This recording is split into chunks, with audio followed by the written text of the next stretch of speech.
In the ancient world, two powers rose to shape the destiny of nations: Carthage, wealthy and radiant, and Rome, disciplined and relentless. Their rivalry simmered for decades, each empire expanding, each watching the other with growing suspicion across the Mediterranean. But the spark of the coming storm lay not in their armies or ambassadors, but in the heart of a single child of Carthage. Hannibal Barca, son of the great Hamilcar, stood before his father and unknowingly stepped into a destiny that would echo through history. Hamilcar commanded his young son never to forget Rome's cruelty, to hold a hatred that would define the course of his life.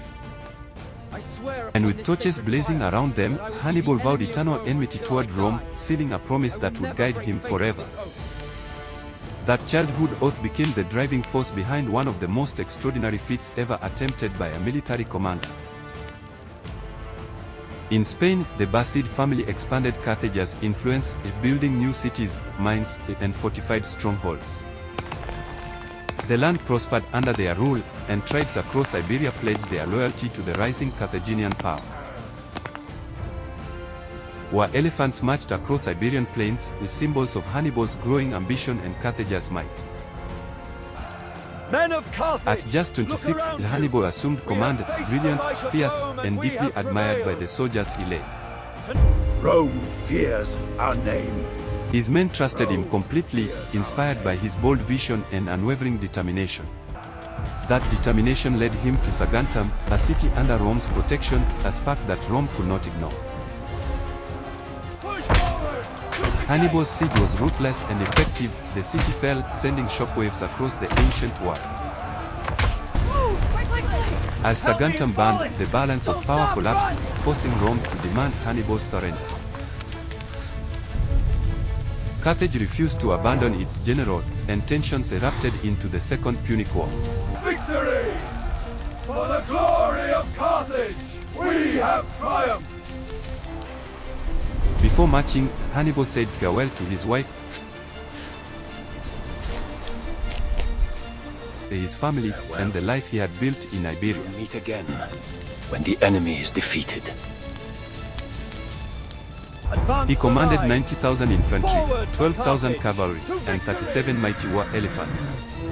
Together, they embarked on a journey no army had ever dared, an overland march to Rome itself. Their banners snapped in the wind as they pressed deeper into enemy territory, driven by Hannibal's vision. Through rugged terrain and bitter winds, the vast Carthaginian force moved with discipline and resolve. Their first major test came at the Ebro River, a boundary between Carthaginian lands and Rome's shadow. Crossing it meant stepping fully into war, and Hannibal crossed without hesitation. Watch the ropes, they're straining! Engineers built sturdy rafts to ferry the elephants, guiding them across the roaring waters. Charge! Kill them all! But Gaul warriors attacked from the far bank, launching a furious assault on the vulnerable crossing. We have crossed the river! Despite losses, Hannibal's resolve held firm, and his men drove the attackers back. Gaul proved unpredictable, faggy forests, shifting alliances, a danger in every valley.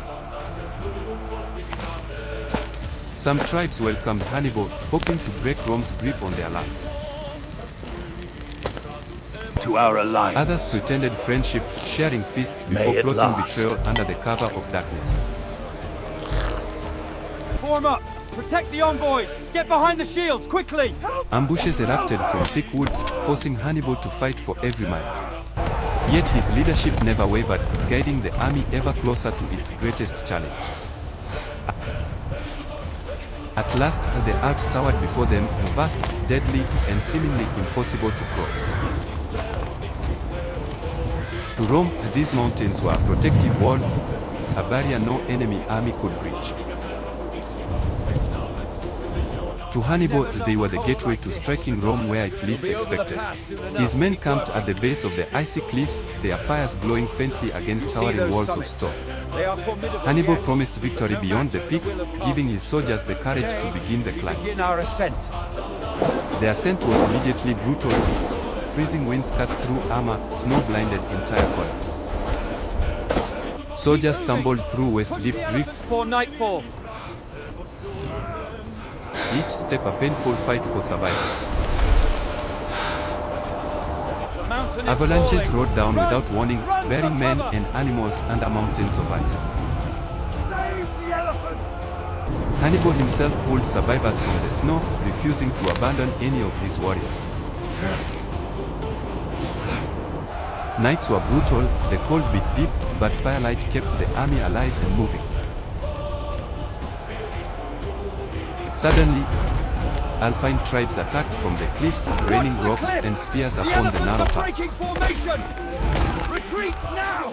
Chaos exploded as men scrambled for cover, fighting back against a hidden enemy.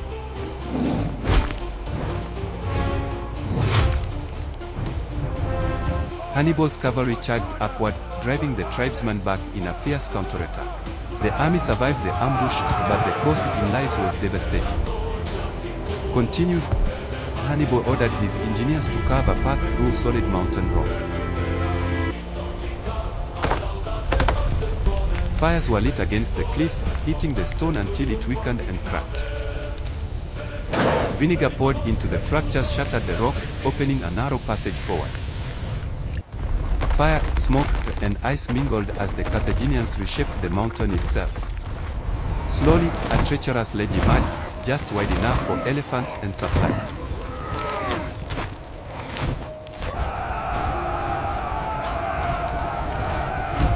After 15 agonizing days, the battered army reached the summit at last. Keep moving, men! Half the men who began the climb had perished in Push the the frozen elephants heights. forward! But before them lay the plains of Italy, green, fertile, and full of There promise. lies the prize of Italy. It is Hannibal ours raised his for the hand toward taking. the horizon and declared, "Their lies Rome." Look at that sun. Exhausted but unbroken, made it. his army stood ready to finish the journey. Behind us now. We are victorious! Careful on the ice! Hold fast, men! The descent was as dangerous as the climb, with cliffs collapsing under their feet. Yet as snow faded into green valleys, hope returned to the surviving ranks. The men who reached Italy were transformed by hardship into living legends. Hannibal's crossing of the Alps became one of history's greatest feats.